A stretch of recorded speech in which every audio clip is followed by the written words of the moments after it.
안녕하세요. 저는 30대 중반의 돌싱남입니다. 저는 진짜 행복하게 결혼 생활을 즐기고 있었고, 이제 행복한 일만 남았다고 생각했을 때 정말 날벼락 같은 일을 당했습니다. 아마 제가 왜 이혼을 해야만 했는지에 대해 여러분들이 듣게 되신다면 정말 뒤로 넘어가는 듯한 기분을 느끼실 수 있을 것 같아요. 저는 아내가 지은 죄로 인해 정말 감히 설명하기 힘들 정도의 괴로움을 겪어야 했거든요. 제가 정말 웬만해서는 이해하고 넘어가려고 했지만 정말 그 자리에 있던 모두가 할 말이 없을 정도로 당황스러운 사건 때문에 저는 이혼을 결심하게 되었습니다. 지금부터 그 이야기를 한번 들려드리겠습니다. 저는 20대 후반에 한 여자를 만나게 되었어요. 지인들의 모임에 참석했던 어느 날 우연히 만나게 되었고 그 사람이 바로 제 아내였습니다. 저희는 처음 만나서 낯설었던 와중에도 얘기가 참 잘 통했어요. 그리고 무엇보다 저와 아내를 모임의 뒤풀이에 초대한 사람이 굉장히 밝고 명랑한 지인이었습니다. 그때 저와 아내 둘 다 솔로였어요. 그런데 지인이 저와 아내가 참 잘 맞겠다는 생각이 들어서 당사자였던 저희 모르게 아주 자연스러운 소개팅 자리를 만든 거였죠. 아내와는 통하는 부분도 많았어요. 아내는 여중 여고 여대를 나와서 그 나이가 되도록 남자를 한 명도 만나보지 못했다고 모태솔로라고 했고, 저도 남중 남고 공대를 졸업하면서 주위에 여자가 한 명도 없어서 마찬가지로 모태솔로였거든요. 그래서 그런지 저는 아내와의 연애가 매우 즐거웠고 보람찼습니다. 사소한 것에도 감동할 줄 아는 아내에게 저는 최고의 남자가 되어주고 싶었어요. 지금은 괜찮게 자리 잡아서 돈도 꽤나 벌고 있지만 당시엔 대학을 졸업한 지 얼마 지나지 않아 사실 연애가 사치였던 시기였습니다. 아내는 당시에 영어학원에서 학원 강사 일을 하고 있었어요. 아내는 그때도 제 취업 뒷바라지를 해주면서 제가 언젠가 자리를 꼭 잡을 것이 분명하다며 용기를 북돋아 주었죠. 나이는 동갑이었지만 저보다 훨씬 어른스러웠던 그녀에게 저는 약속을 했습니다. 제가 자리를 잡자마자 결혼을 하겠다고 말이죠. 아내는 그렇게 멋이 없는 저의 프로포즈에도 감동의 눈물을 흘릴 줄 아는 여자였습니다. 학벌도 괜찮았고 성적도 좋았고 저는 한 스타트업 회사에 수월하게 입사하게 되었죠. 사실 더 좋은 회사에 취직할 수 있었지만 자기 개발의 꿈을 포기하고 싶지 않았거든요. 요 몇 년간은 정말 자리 잡는 것이 힘들었습니다. 좋게 말해 도전이지 도박과도 다름없다 봐도 무방하네요. 저는 아내에게 조금만 더 돈을 모으고 안정적으로 가정을 꾸리자고 제안했고 아내도 흔쾌히 받아들였어요. 그러던 어느 날 아내가 아무런 말도 없이 저를 찾아왔더라고요. 반가워서 한달음에 마중을 갔는데 아내는 저를 보자마자 눈물을 줄줄 흘렸습니다. 너무 놀라 무슨 일이냐는 제 말에 아내는 임신했다는 사실을 제게 고백하더군요. 얼떨떨했고 놀랐지만 그 후에 밀려온 감정들은 전부 기쁨이었어요. 아내를 얼싸안고 덩실덩실 춤을 추고 싶었죠. 아내에게 왜 우냐고, 당연히 나랑 결혼할 생각인 거 아니었냐며 어르고 달래니까 아내는 제가 아직 자리를 잡지 못해서 지우자고 할까봐 겁이 났었다며 그때부터는 또 안심이 된다고 펑펑 울더라고요. 우는 모습도 어찌나 이쁘고 사랑스러웠는지 모릅니다. 우린 그렇게 결혼 준비를 하게 되었어요. 거의 혼수가 아기와 다름이 없었죠. 아내 손을 꼭 붙잡고 함께 산부인과에 진료를 받으러 가기도 했고 콩닥거리는 뱃속 아이의 심장 소리를 들을 때면 가슴 깊은 곳에서 무언의 감정이 벅차오르기도 했습니다. 임신은 아내가 했는데 제가 울컥해서 유난이란 소리도 참 많이 들었네요. 임신과 동시에 결혼을 한다는 소식을 지인들에게 전하자 축하를 위한 회식을 하기도 했습니다. 제게 술을 따라주던 직장 선배들은 제게 축하한다고 덕담을 한마디씩 건네었어요. 또는 제게 짓궂은 농담을 던지기도 했죠. 저는 그런 모든 과정들이 부끄러웠고 쑥스러웠지만 자랑스러운 마음도 가득했습니다. 뭐 때문인진 몰라도 어깨에 힘이 들어가고 가슴이 활짝 펴지는 그런 느낌이었어요. 아내의 배가 불러오기 전에 서둘러 식을 올렸고 식을 올리기도 전에 혼인신고부터 먼저 했습니다. 저희 두 사람은 많은 사람들의 환호와 축하 속에서 결혼식을 무사히 끝낼 수 있었어요. 신혼여행보다는 태교여행에 가까웠던 여행도 좋았어요. 밤마다 서서히 불러오는 배에 대고 인사를 건넸고 쇼핑을 하러 가거나 장을 보러 가다가도 육아용품 코너가 보이면 발길이 떨어지질 않았어요. 그렇게 하나씩 사 모으다 보니 아기 방을 하나 꾸밀 정도로 물품을 사게 되었죠. 산부인과에서 산책을 권해서 저는 밤마다 아내와 손을 잡고 근처 공원을 거닐었습니다. 어느 여름날이었는데 아내와 쭈쭈바를 하나씩 입에 물고 걷다가 배드민턴을 치는 부자를 보게 되었어요. 그 모습을 보며 나도 아들과 배드민턴도 치고 축구도 하고 함께 야구장도 가야지 하며 상상도 했고, 와, 만약 딸이면 어떡하지? 시집 보내기 싫을 것 같은데 라며 기분 좋은 상상도 했어요. 그런 얘기를 꺼낼 때면 아내는 제 어깨를 툭툭 치며 벌써 김칫국부터 마신다고 활짝 웃더군요. 주위에서도 제가 유난이란 말을 종종 했고 저는 그 말을 들을 때면 훈장이라도 받은 듯 더 유난스럽게 행동했습니다. 귀한 몸인 아내를 거의 업고 다니다시피 해서 처가댁과 저희 본가에서 손가락질 당하며 집안 어른들께 놀림받기도 했어요.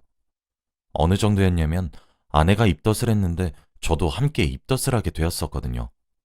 그렇게 아이를 품은 지 10달이 지났습니다. 초음파를 통해 뱃속에 품은 아이가 딸이란 소식도 알게 되었죠. 주위에서 예비 딸 바보라 짓궂게 놀렸어도 제 입은 귀까지 찢어져 있었습니다. 출산날이 되었고 양가의 경사와도 같은 행사였어요. 병원에는 처가댁 어른들과 저희 부모님까지 가릴 것 없이 온 가족이 옹기종기 모였습니다. 아내의 출산이 임박했다는 소식에 전부 병원으로 달려온 것이었죠.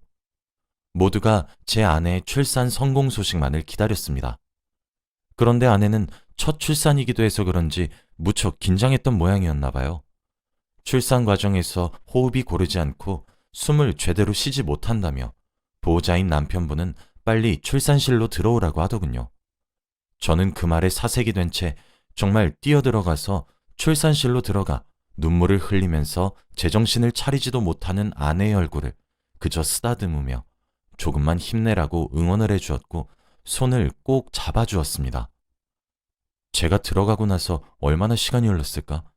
아내는 딸을 무사히 출산하는 데에 성공했어요. 그런데 보통 출산을 하게 되면 의사와 간호사들이 축하한다는 말을 건넨다고 어렴풋이 건너 들어서 알고 있는데 출산실에는 정적이 흐르더군요. 그러고 나서 생각해보니 생각보다 정적의 시간이 길었던 것도 같았어요. 제가 아내에게 정신이 팔려서 눈치를 채지 못했을 뿐 숨을 들이키며 헉 하는 소리와 함께 저희 부부에게 갓 태어난 아기를 보여줬습니다. 신생아를 보고 있으니 왜 출산실에 정적이 흐르게 되었는지 단번에 알게 되었죠. 왜냐면 아기가 아무리 봐도 동양적인 외모가 아니었습니다.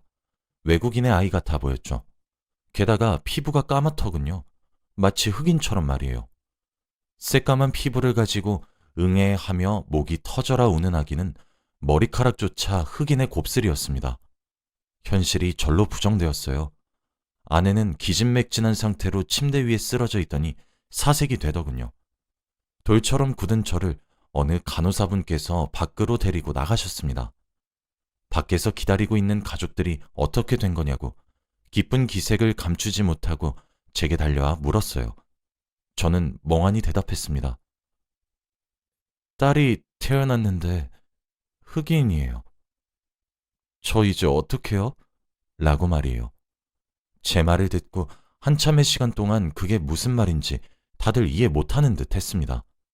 그러나 이내 제 말을 이해한 사람들은 차례로 입이 떡 벌어졌죠. 제 말을 믿지 못하는 저희 부모님과 처가댁은 함께 나온 간호사를 붙잡고 아이를 보여달라 아우성이었고 그렇게 신생아실로 들어간 아이는 두 눈을 비비고 다시 쳐다봐도 흑인이었어요. 새로운 생명의 탄생을 축복할 수 있는 신성한 산부인과에서 저희 어머니는 뒷목을 잡고 쓰러지셨고 친정 어머니는 주저앉아 통곡을 했습니다. 아이를 닦인 후인 건지 더 또렷하게 보이는 생김새에 저는 어처구니가 없었죠. 아내와 저는 둘 다 속쌍꺼풀도 없는데 갓 태어난 아기는 눈을 감고 있음에도 불구하고 쌍꺼풀 라인이 도드라지게 보이더군요. 너무 충격을 받은 나머지 제가 쓰러졌나 봅니다. 눈을 뜨니 병원 천장이 보이더군요. 저는 자리에서 일어나 꽂혀있는 링거를 무작정 빼고 아내가 누워있는 병실로 찾아갔어요. 이미 그곳은 난장판이었습니다. 저희 부모님은 온갖 욕을 하고 있었고 처가댁은 출산 후 누워있는 딸에게 뭐라 하지도, 그렇다고 저희 부모님을 말리시지도 못하고 있었죠. 저는 다 나가달라고 얘기를 했습니다. 저희 가족들은 커다란 한숨을 쉬고 병실을 나갔고 아내의 가족들은 저와 눈을 마주치지도 못하더군요. 아내와 단둘이서 이야기를 하기 위해 가까이 다가갔어요. 아내는 출산한 지 얼마 되지 않아 성취하는 몸으로 벌떡 일어나 침대 위에서 무릎을 꿇더군요. 그리고 손을 싹싹 빌면서 눈물을 흘리기 시작했습니다. 저는 아무런 대꾸도 하지 않고 아내가 울음을 그치기를 기다렸죠. 한참을 기다리니 흐느낌 소리가 점차 잦아들더군요. 저는 아이의 아빠가 누구냐고 물었습니다. 아내는 처음에 바로 대답하지 않았고 그저 눈물을 흘리기만 할 뿐이었죠. 저는 사실 제가 아내에게 화를 낼 줄 알았습니다. 하지만 막상 그 상황에 놓이니 사람이 오히려 차분해지더군요. 아내를 계속 설득했습니다. 아이 아빠를 알아야 너도 양육비를 받고 키울 수 있지 않냐. 뭐 그런 식으로 말이에요. 아내는 제 말에 대꾸하지 않고 손으로 얼굴을 가린 채 눈물만 흘리더군요. 참 그 모습이 제게 가증스럽기 짝이 없어 보였어요. 제 입에서 이혼이란 단어가 언급되고 나서야 아내는 제게 말을 꺼내기 시작했습니다. 저는 그런 아내에게 설명을 요구했어요. 지금이 마지막으로 솔직할 수 있는 기회란 사실도 알려주었죠. 아내의 말은 이러했습니다. 아내가 먼저 사회생활을 시작하면서 제게 지겨워졌던 시기가 온 적이 있다고 하더라고요. 자신의 다른 친구들은 돈도 잘 벌고 부유한 남자친구들을 만나고 때 되면 드라이브에 기념일마다 비싼 음식에 그렇게 풍족한 연애를 하고 있는데 현실에서는 제 뒷바라지나 하고 있는 게 솔직한 심정으로 싫었답니다. 그래서 바람을 폈다고 해요. 같은 학원에서 일을 하고 있었던 원어민 선생님과 말이죠. 그 원어민 선생님이 흑인이었던 겁니다. 어차피 진지하게 만나고자 하는 생각도 없었고 둘이서 가벼운 관계로 끝내자고 합의까지 했던 모양이더군요. 아내는 저를 만나는 시간에는 제게 온 관심을 쏟았지만 저를 만나지 않았던 순간에 바람을 폈던 거였죠. 당연히 그 원어민 선생님과의 관계 또한 진전되었고 그러던 어느 날 덜컥 임신이 되어버린 것이었어요. 병원에서 임신 주차를 듣고 곰곰이 생각해보니 그 시기에 저와 그 원어민 선생님 둘 다와 사랑을 나누었다는 것을 알게 되었고 아내는 결정을 해야만 했습니다. 사실 아이를 지을 수도 있었지만 아내도 그때 나이가 결혼 정년기였기 때문에 아이를 가졌다는 이유로 결혼을 하려고 했었던 것이었겠죠. 아내는 원어민 강사와 저 사이에서 결정을 해야 했어요. 먼 나라인 외국인은 아닐 거라 생각하고 저를 선택했죠. 하긴 초음파로는 뱃속 태아의 피부색까지는 알 수 없을 테니. 당연히 저는 아내에게 이혼을 통보했습니다. 아내도 그런 제 주장에 할 말이 없었겠죠. 그래도 한때는 전부를 줘도 아깝지 않다 생각했을 정도로 사랑했던 여자라 소송까지 가고 싶지 않았습니다. 소송까지 가지 말고 조용히 이혼하자는 제 말에 아내도 결국 이혼 서류에 도장을 찍었어요. 하긴 소송까지 가봤자 태어난 아이가 증거와 다름없으니 아내도 그게 현명한 판단이었겠죠. 아내에게 위자료도 요구하지 않았습니다. 저희 가족들은 그런 제게 물러터졌다고 쓴소리를 했지만 제 딴에는 아내를 향한 마지막 배려와 다름없었습니다. 저와 아내는 그렇게 이혼을 했어요. 아내와 정말 서류상 남남이 되었던 날 제게 아내의 남동생이 연락을 해왔더군요. 죄송하다고 말이에요. 아내의 남동생과도 참 추억이 많았고 제게 정말 친동생과도 같은 존재였는데 참 씁쓸했습니다. 제 이혼 소식은 회사에도 알려졌어요. 제가 유난스레 아내를 위했던 사람이라 회사 식구들 모두가 출산에 대해 물어봤거든요. 이혼까지 한 마당에 숨길 수도 없어 솔직히 말을 해주게 되었습니다. 동정어린 시선을 받아보니 그것도 할 짓이 못 되는 것 같았죠. 그렇게 저는 제 일상으로 서서히 돌아가기 위해 정말 노력했어요.